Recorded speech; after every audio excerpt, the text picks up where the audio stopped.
It's been about 14 years since OR7 was the first gray wolf spotted in California in a century. That number has grown to about 50 since then in several different packs.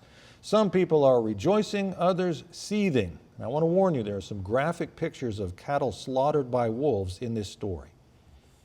Here's a look at the most recent state fish and wildlife map of the packs in Northern California in the orange and the wolves' known territories in red.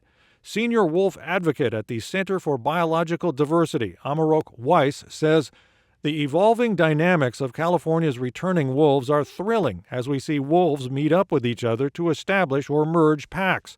I'm encouraged by how dynamic these animals are, and it's important to remember that California's wolf recovery is still in its early days.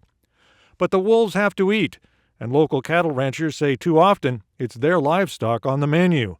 Jim Rickert and his wife, former Shasta County Supervisor Mary Rickert, have ranches in several Northstate counties. Jim says when wolves attack, the cattle die a painful death. A wolf kill is just a miserable death for cattle.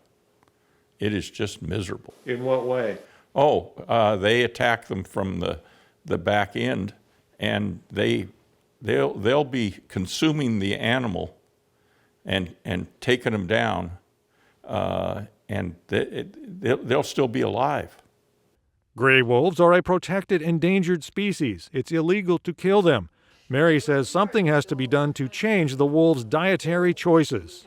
We need to do some real behavior modification and teach wolves that probably coming close to a civilized area where large groups of cattle exist and are grazing, that perhaps that's not a good idea. Now, ranchers do get paid by the state for depredation by wolves, but the Rickards aren't sure how long that program will last. They say it's often calves that are killed by wolves, and it can affect the entire herd. The surviving cattle can have stress-related health issues, reduced weight gain, and decreased pregnancy rates.